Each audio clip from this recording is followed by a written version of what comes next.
shit. And then zombies. And Dylan just starts laughing. It's like, come on. That's so... And usually, lowest common denominator does not work with me, but like, I don't know. Sometimes shit just works. It's just like some stupid ass bee. Just, and it's like automatically you're just like, I get it. Like, why? It's too funny. Zombies. I can't wait for that one. As long as they grow, because the beavers grew in size like slightly too, so they look like the ROUSs. Oh, it's so terrible. So if like they had really fat, bad looking bees that are just like on sticks, like, can't even fly. And it's like somebody's like some naked chick's like, oh my god, do you hear that? I don't hear. He's like, I don't hear anything, baby. And you just see this shitty bee like from bee POV like riding on its back. But anyway, okay. So after Zombievers, let's go into Oscars for best. Oh god. But seriously, maybe that would be a...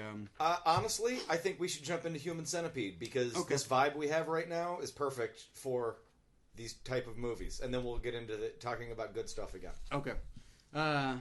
So, welcome back to The Horror with Mike. And Nate. On this episode, we're going to be talking about the one, the only, the last, supposedly, Human Centipede Final Sequence, Part 3, closing out the trilogy, like the Godfather trilogy. The trilogy, yeah. I mean, you think Godfather... Lord of the Rings had a trilogy. Star Wars, Indiana Jones. Why not? And finally, the Centipede. The Pede takes its place in this pantheon of greats. Oh, Jesus Christ. All right, so this movie is brand new to video on demand. Yup. I don't know if you have to pay $4 for it, you have to pay $7 for it.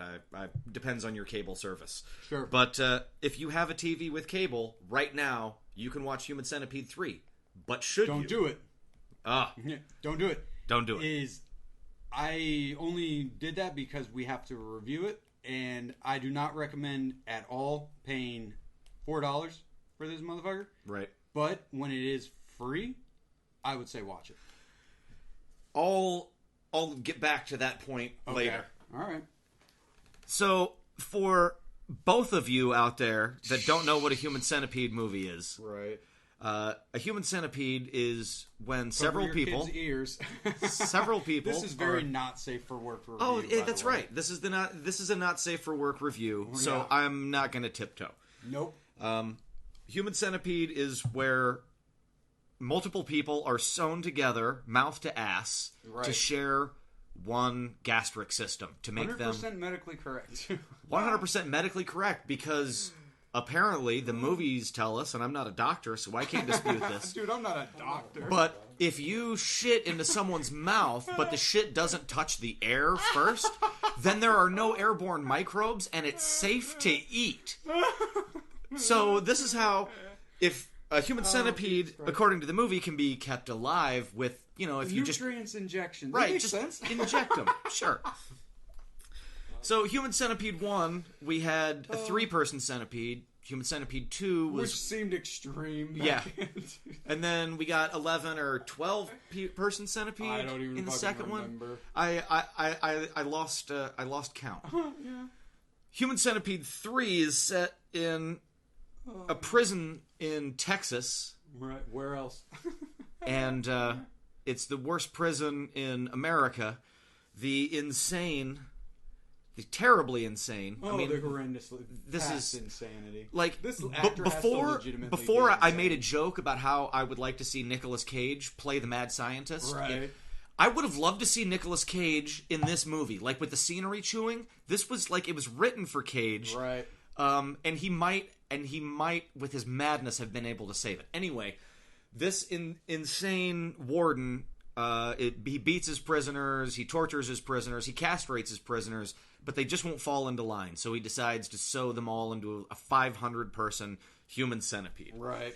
All right, that's the whole movie right there. Yeah.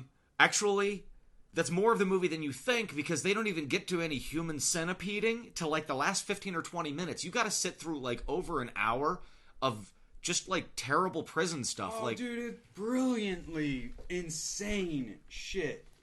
Like, okay, I'm not trying to, like, by any means high praise this movie, but this is on a different scale, like Zombievers or something. Is like, I put out something on social media that said, I forgot I watched Human Centipede, like, yesterday. It was like 4 o'clock in the afternoon yesterday. I was like, oh yeah, I watched Human Centipede. I was like, I gotta watch Human Centipede so I can review it tomorrow. Right. And I was like, oh shit, I already watched it. So it's not good, but what also says it's not good is how extreme it is that you could forget. Like, how desensitized am I? Yes. That I forgot I saw. And in this one, like, they've hinted at it before. But in this one, you see straight... I don't think I've ever seen butthole on film before. Yeah, like, much it's butthole. that kind of crazy. You see butthole get sewn to fucking mouth. Just a variation on what you just said, but I watched Human Centipede. The next day, I was talking to my wife, and I was like... I said... I was disappointed in that Human Centipede movie. And she says... You're fucking... Shut the fuck up. Will you listen to your fucking self? How could you be disappointed in a Human Centipede movie? Exactly. You know? This does not disappoint for a Human Centipede movie. Come on, man. Like, this was better than one and two. Like, I think these movies are much more satirical and clever than anyone seems to really give them credit for. Like, I see people online constantly talking shit about there's somebody out there who's gonna, like, trying to argue that these movies are saying... I'm that fucking asshole. Like, these movies are trying to say something more. And this guy, Tom Six, is really fucking clever. He is very clever. He was my favorite part of Human Centipede 3, yes, showing up wasn't playing he? himself. And I actually wrote this down, and I had to laugh at myself, because I was like, Tom Six shows up. An idea that sounds terrible. But he has a shit-eating grin the whole time. Oh. Yeah. And I was like, ah. And he's like, but seriously, I loved it. He has a shit-eating grin the entire time. He does. Where he's just like, I'm Tom Six, this is my movie, and I cast myself in it. Like, he's purposefully acting like an arrogant asshole, like, who knows he's being filmed the whole time. Like, this movie so knows what it's doing. Those little meta aspects, like the beginning, my favorite part of the movie is the beginning, just because, all right, Human Centipede 1, Dieter Laser is the mad scientist. And then in the second one, Lawrence Harvey is the bad guy. The silent in that one. Yeah, and... Which, again, real quick, what's smart, it's part 2, and I didn't go back and rewatch it, but realigning myself with it, is part 2 is a scathingly funny fuck you to art house cinema. And... Human Centipede 2 comes about because the villain is a huge fan of Human Centipede, the movie.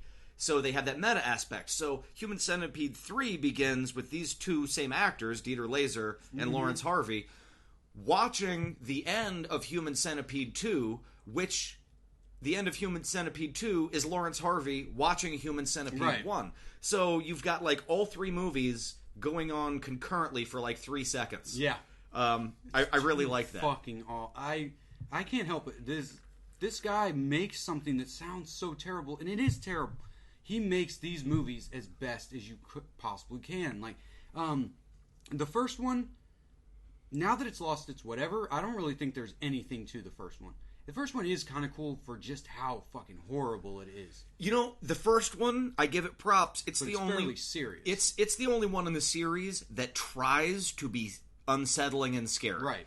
The second one, it's all about the gore and making fun of art house movies. Right. The third one, there's some gore in it, but it's really all about the jokes. No, it is 100% a comedy. Yeah. It's total grindhouse movie by this point. Like, it does all the stuff that the grindhouse movies like Machete does. It's all filmed in that way with these certain titles that come up in yellow. It's a grindhouse movie. And it is just too fucking funny to me. Like, Dieter, whatever, this is one of the most insane performances I have ever seen in my entire life. And I loved it. It is the loudest performance. Yeah. He never is not yelling, but it is so fucking balls out that I loved every moment of this. And he's so funny in this movie. Like, I had to rewind quite a few parts with the two of them, because I met Lawrence Harvey. He's pretty funny in real life, but he's really funny in this, and I'll get to why I thought he was so funny in this. But Dieter, he's too fucking funny. I gotta make, because people won't watch this movie, but I'm gonna make GIFs of some of the stuff he says to people is pure insanity. Well, and the fact that he's eating dried clitorises. Yes, that's the kind of movie this is. To gain their, like, power. He has him shift over from an African tribe, and he's like, thank God for female circumcision. It's too fucking crazy.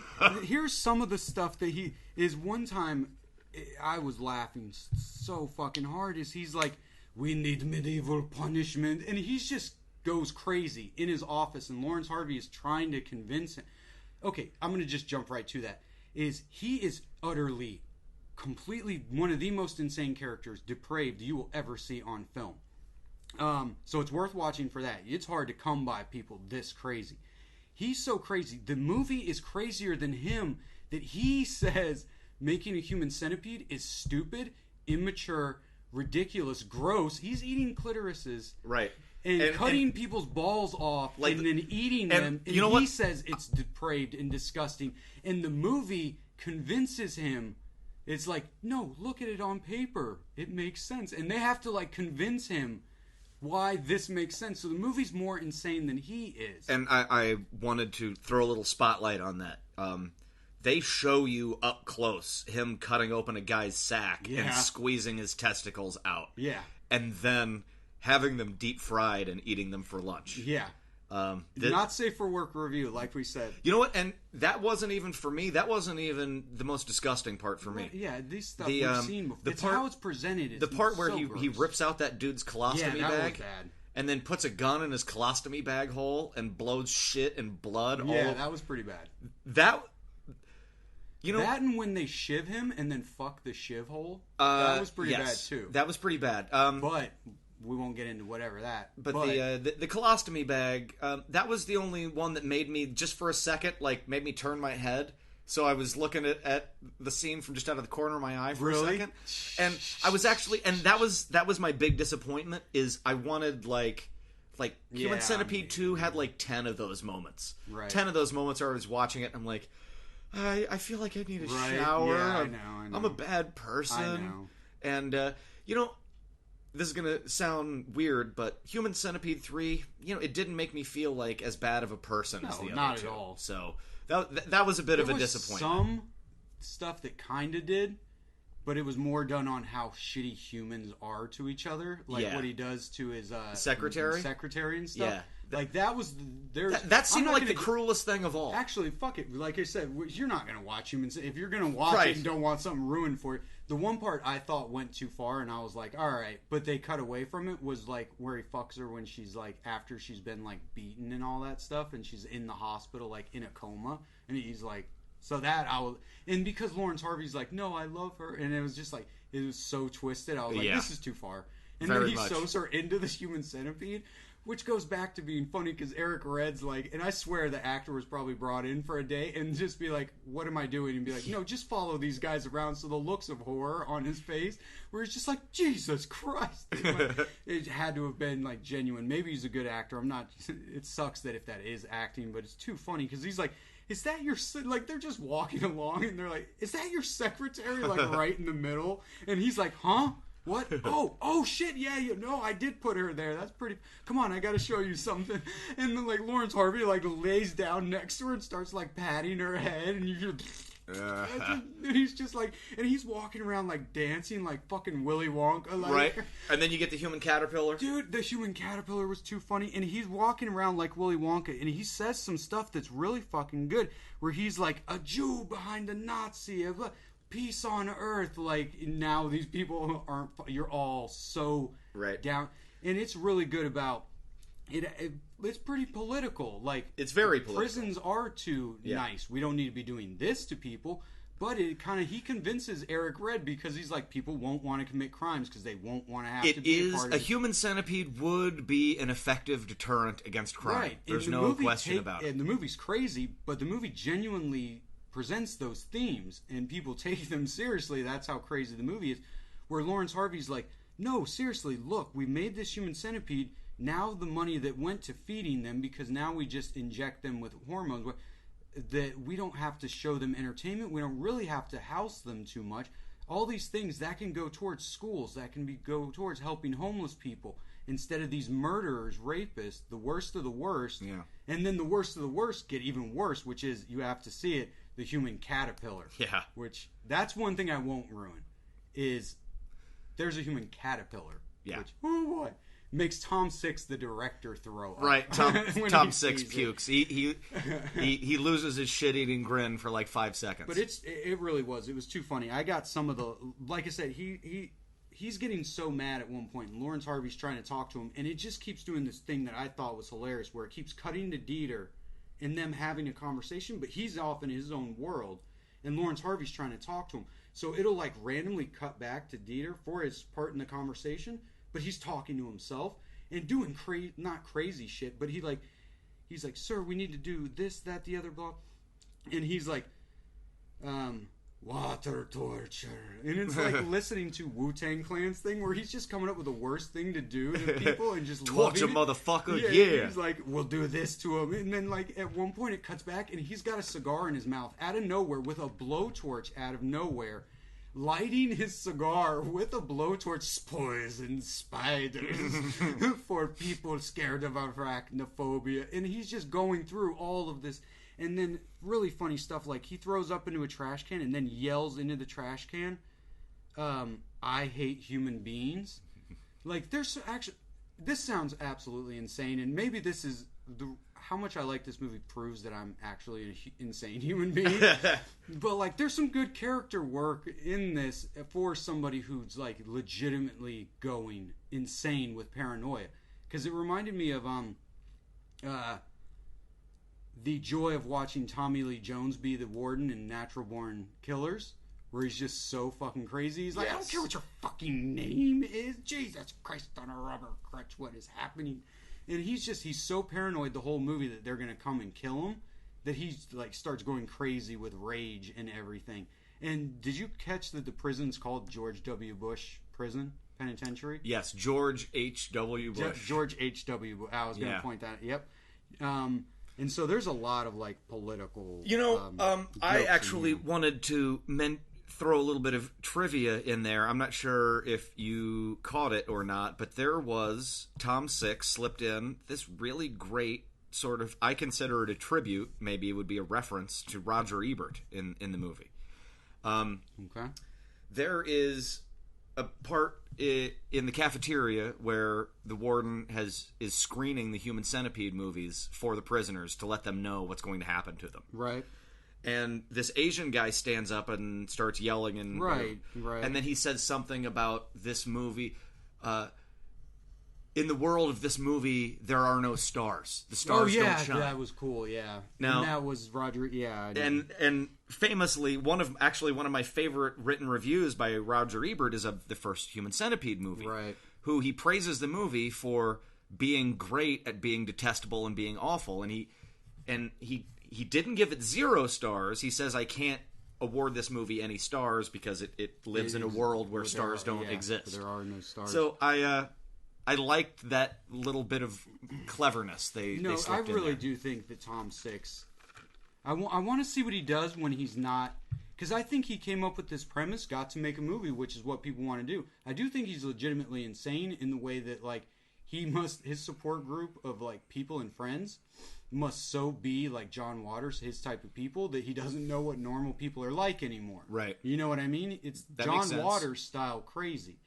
But I do think he's really actually kind of smart, because these movies keep getting better, and the way he moves one into the other, and that there is like political allegory in there, and it is kind of like all based around, again, characters. Like, I'll forgive a lot when it's all character based. The political stuff, which I don't care about all that stuff. Yeah, but it's in there. The only part that bothered me was like at least 4 or 5 times in between shots, he cuts to a shot of the American flag whipping in the wind. And there's American Flag is like the theme song of this movie. Yeah, and it is after a while, I felt that point got a little belabored. Right, but I'm not even so much talking about he's like lines like "America needs this right now," which is an actual line. I'm talking about more the like things that makes you ask yourself. Because how many times did people watch Human Centipede and be like, you know what?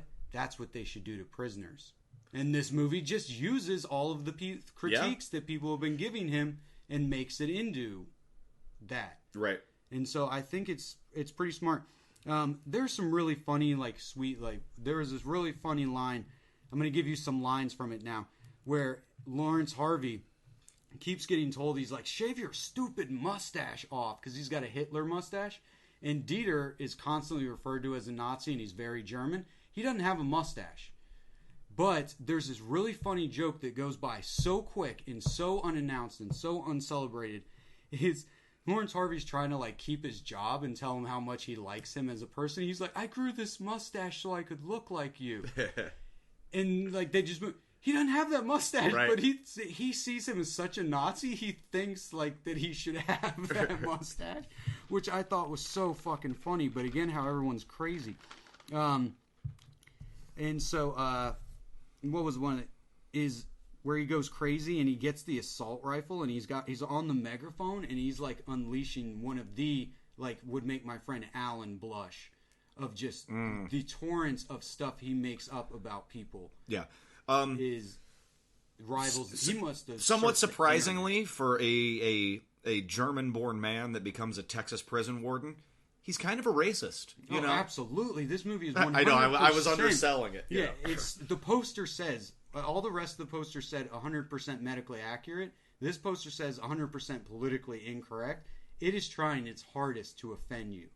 Yes. That it is. And so it's not offensive because it's trying so hard. Like, it's worse than any South Park, and South Park tries. Right. South Park does try.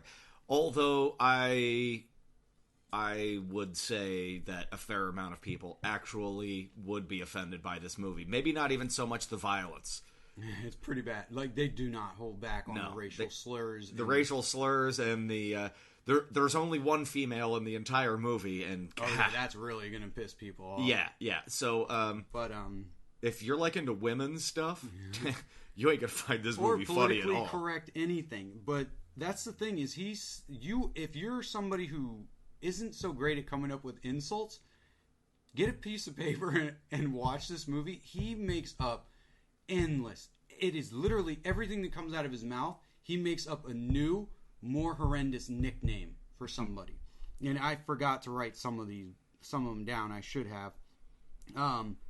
But anyway, the torrent is like nonstop, and then it cuts and he's not talking to anybody. The prison yard is empty. And it's just so cool. He like sees somebody going so crazy. And then I like the part where he cuts the one guy's balls off, eats them. The guy wakes up and he strangles him to death. Yes. And then he's like, uh-oh, I'm going to get in trouble for doing that. So they bring him back to life. And then he gets mad at him again for breathing. So he kills him. He's I'm going to kill this son of a bitch twice. Just so it's an excess. Total excess in every possible way. I really You cannot find this anywhere else. That's why I would recommend it if you care for that kind of thing. To give this a little perspective, this is Tom Six's Spider-Man 3 to me. That's horrible. He's sticking with what brought him to the dance.